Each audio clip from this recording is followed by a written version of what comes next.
What's up, y'all? My name is Prince, and I'm an urban acolyte. I didn't really want to do a straight up review of the Captain Marvel movie, so I decided to make a list of the top 5 things that I liked about Captain Marvel. So I'm going to start out by saying that I really liked the movie. I saw it on opening night, and I went back to see it on Saturday morning. I didn't go in with any kind of expectations, and I walked away really impressed by what I saw. So Captain Marvel, it's a different type of movie from the MCU, and I'm looking forward to seeing how Carol blends in with the rest of the heroes when we see her in Avengers Endgame very soon. But anyway, let's jump into my list. The top 5 things that I liked about Captain Marvel. So the first thing on my list is the introduction of the Kree-Skrull War. Now, I don't have a big background or years of history reading Marvel comic books. I've had the opportunity to read some of these really old Spider-Man, Avengers, and X-Men books from before I was born because my stepdad was friends with a comic book collector. And this was back in 1987. So I guess even his new comic books would be like over 30 years old by now. But that's a tangential way of me saying, look, I didn't grow up reading a lot of comic books. But the stuff that I did read, it was really old. And I know that the Kree and the Skrulls are into a little bit of everything, and those races have stories that bleed into the Avengers, the X-Men, and the Fantastic Four series.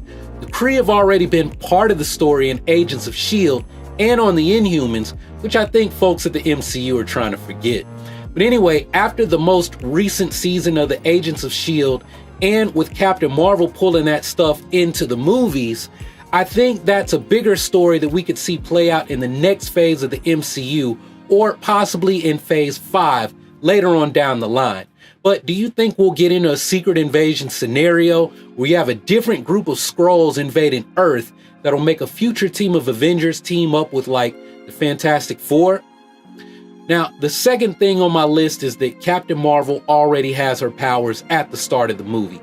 Now, although this is an origin movie, it starts at an interesting place. Carol has no memory except for the identity that the Kree have given her. She thinks she's a pink-skinned Kree named Vers, who was given her photon blast by the Supreme Intelligence, and, well, what has been given can be taken away.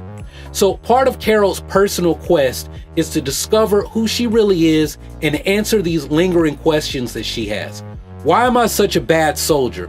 Why can't I be under control like everyone else? Who is this person I see when I speak with the Supreme Intelligence?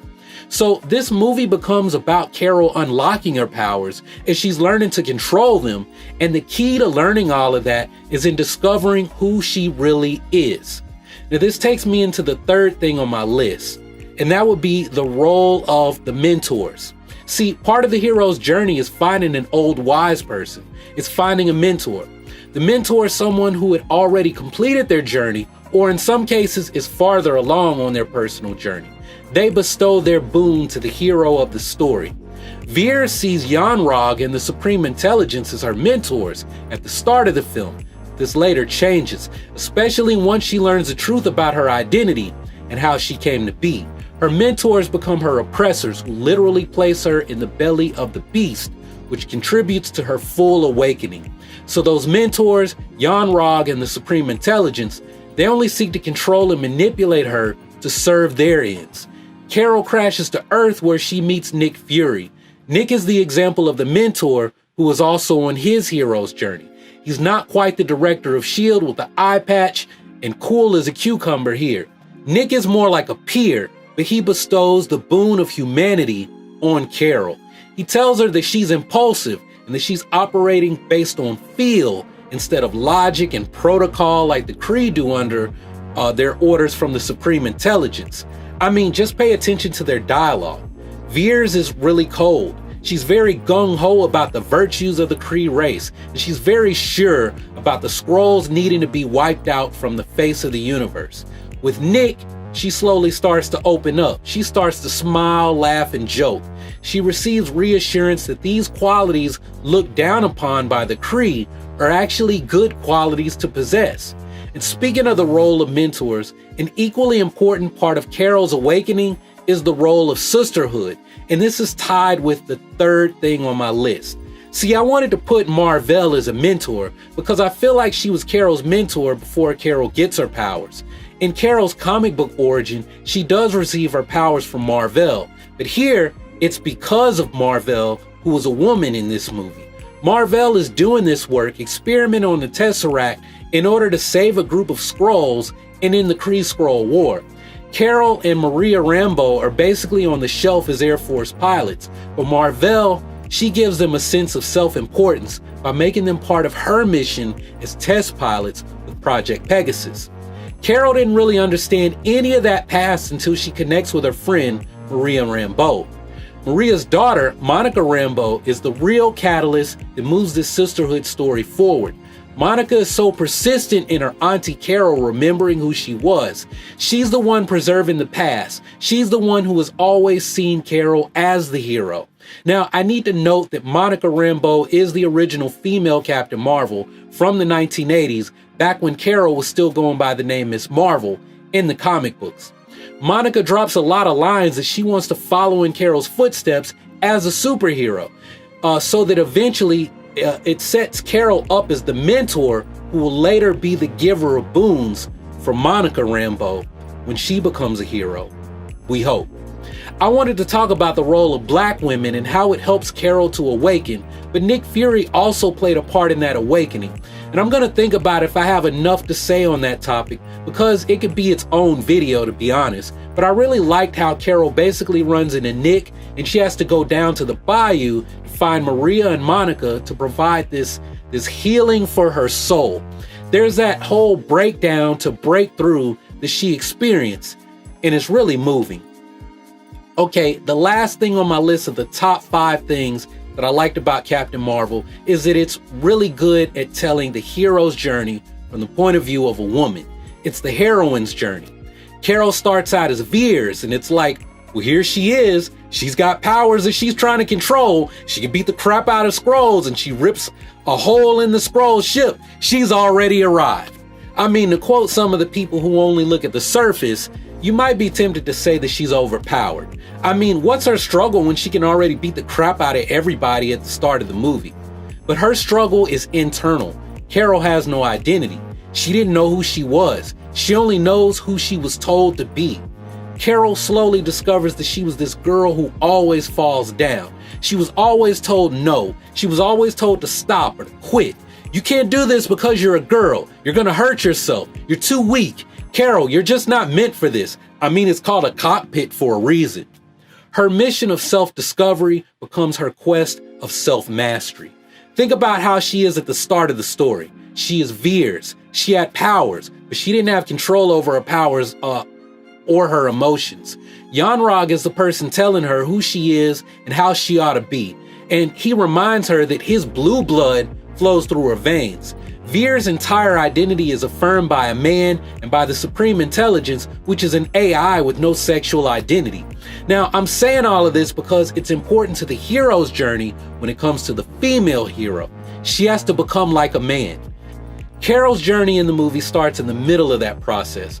Her call to adventure starts when she becomes an Air Force pilot and she accepts to work with Mar-Vell on Project Pegasus. Well, we'll start it from that point for the sake of this argument. In the big scheme of things, her call to adventure began much earlier. So when she absorbs the energy from the Tesseract engine, she passes out and she's taken by Yon-Rogg. That begins her journey where she casts off her feminine side to become like a man. Now, I'm not saying that she literally becomes a man. I mean that metaphorically. Read the heroine's journey and it'll all make sense. So Carol's quest from that point on becomes about rebelling against her identity as Veers and everything that the Kree taught her over the last 6 years. She has to re-embrace her humanity. She had to literally shake off the shackles in the form of the inhibitor that was on the back of her neck. At that point, she can remember. She can look at all the times she fell or she was told that she's weak. I mean, even the Supreme Intelligence tries to reinforce what other people have told her, but it's at that point that she grasps her feminine side. She awakens her power. She's wild and free. And it's funny that when she becomes a woman again, which is at the other end of the heroine's journey, it's then that she's able to go into her binary state.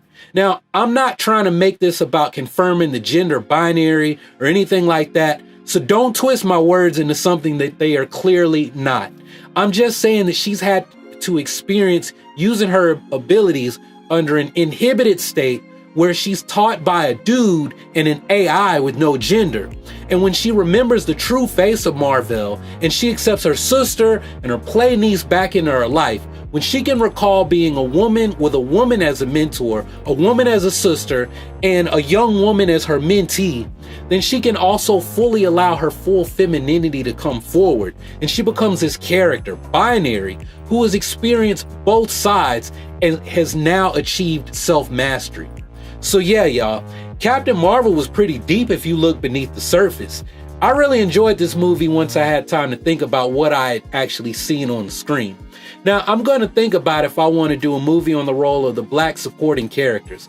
I considered a video about the Tesseract because people in my theater had a lot of questions about the Tesseract's timeline. I actually came home after my second viewing of Captain Marvel and I watched Captain America, the first movie, and the first Avengers movie instead of writing my review about Captain Marvel. So I really feel like I got Tesseract down. But also, I have another top 5 list about things I'm excited to see in future Captain Marvel movies. But that's it for this list. What are some of the top things you liked about the movie? If you like this video, hey, hit that like button and share it with your friends. If you have something to share with the Urban Acolyte community, post it down below in the comments and I'll be checking back to see what you have to say. If you haven't subscribed already, go ahead and click on that subscribe button so that you can take your first steps towards becoming an Urban Acolyte.